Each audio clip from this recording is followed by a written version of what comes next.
Did you enjoy it?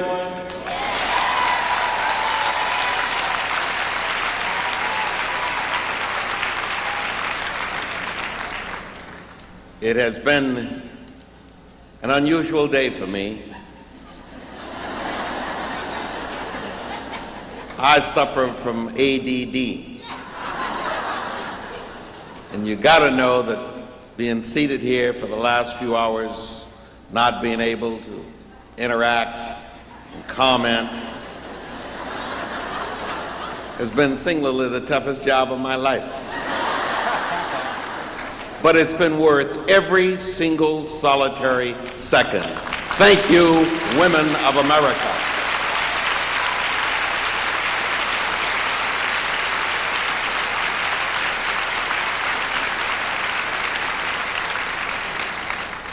From the moment that Jackie Betzer started to the moment that the hand-holding, and Linda, I'm sorry that we stopped because I was enjoying it. Soledad's husband's not here. But, and everything in between. It has been a tour de force. The committee that put this together, the careful consideration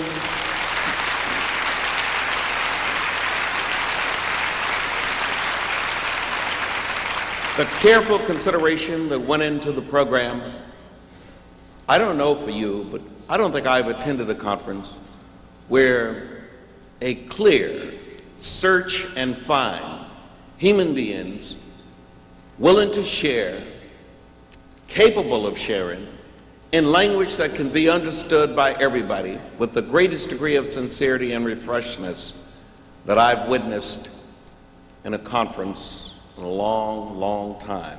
I thank you, committee members, for that skill and that ability.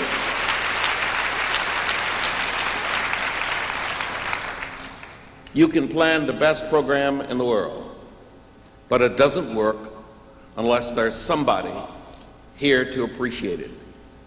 And when I heard about the Housing Authority women, when I heard about San Francisco Works, when I heard about the gay and lesbian community, transgender community, when I heard about the senior citizens coming in, when I heard about the physically challenged people wanting a piece of the action, when I heard about the African Americans, the Native Americans, the Latinos, the Asian Americans, when I heard about this vast number of people from all walks of life, and when I watched the sisterhood push corporate America around to help finance it, I knew that I had a winner.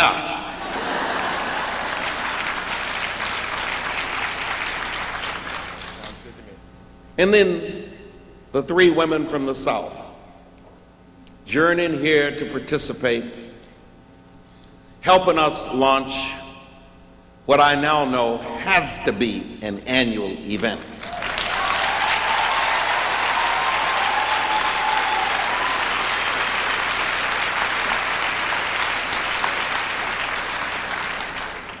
You know, the conveners or the committee members went through the agonizing process.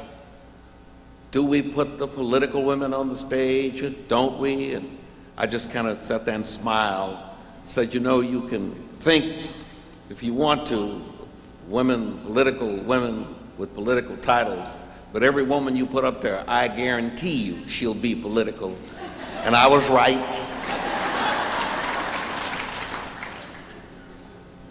There was more that happened in this one day for me than could have happened in a week, and I hope you feel the same.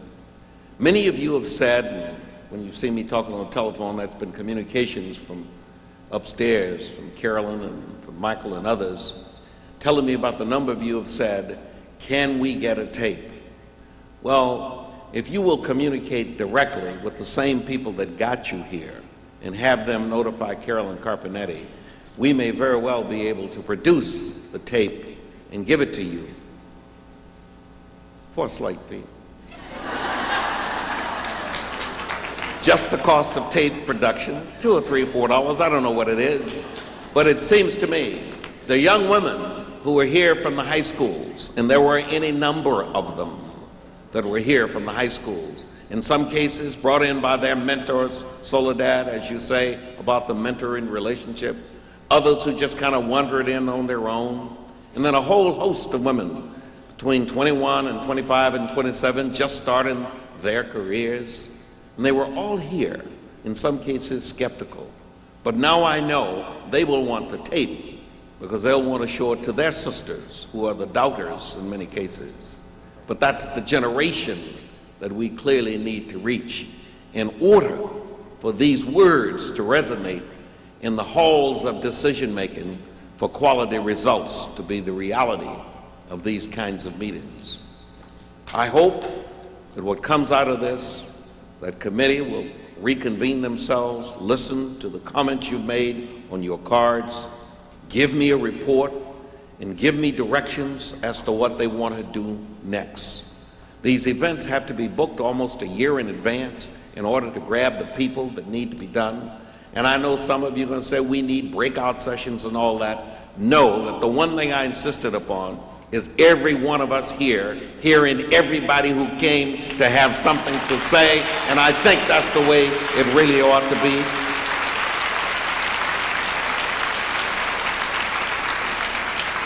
There will be plenty of time, as Lorraine Monroe is doing with some of the people who are in attendance.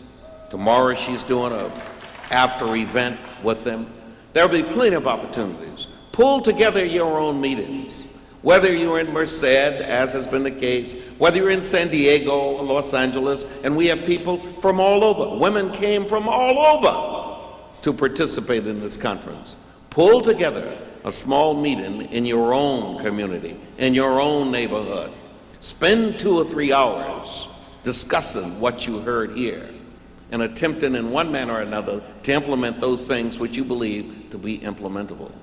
The empowerment and the independence and the need for self-sufficiency, the need for just self-esteem and self-respect is so much a part of what makes for quality of life that this should not be the only place that you feel this way.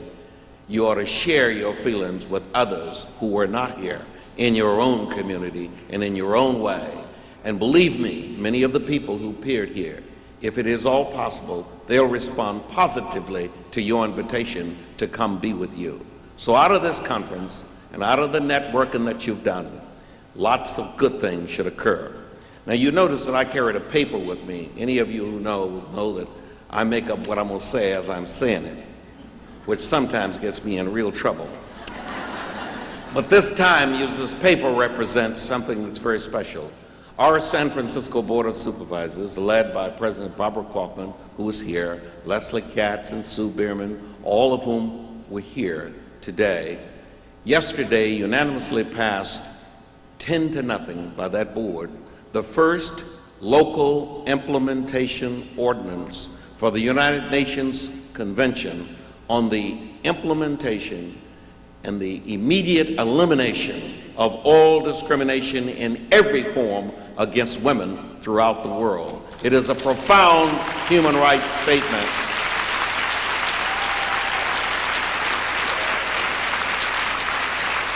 And knowing that I never miss an opportunity to put our city on first page or front page, I'm going to sign it. You know, like the president signs things and the governor signs things, except when Eva Patterson's around. I'm going to sign this measure in your presence.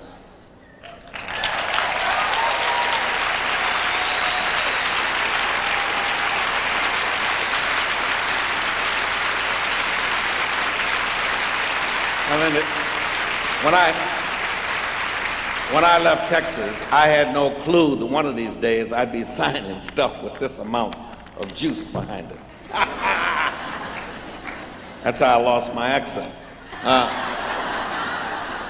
I had to sound like the folk. But I've now signed it into law. In San Francisco, we have a church, I guess you'd call it a church, Cecil runs it. It's over here in downtown San Francisco. Hundreds of thousands of people, kind of like this event. And they have an incredible choir. And 3 of those people are here. And they're going to sing us out of here as we listen to them. And then we're going to go over for reception. And we're going to do a little networking, a little handshaking, a little autograph signing, I hope, a little photograph taking, and all the things that you do when you really feel good. We're going to do that. We're going to ask them to come now. But as of this moment, the Mayor's Women's Summit for San Francisco is adjourned. Now don't you move.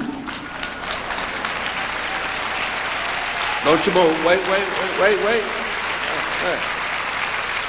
And I want you to stand up on your feet for me. Stand up for me, please. Stand up. And I want you to give the single hardest working 2 people at this whole summit an incredible round of applause. The signers.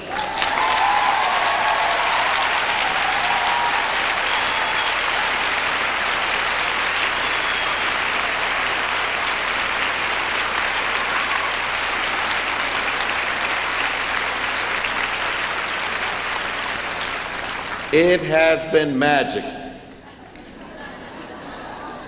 Let's see how it's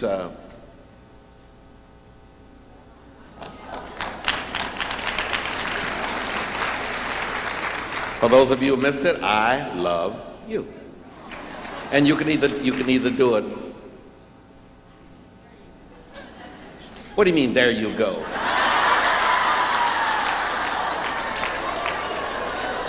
If English was good enough for Jesus, it's good enough for me.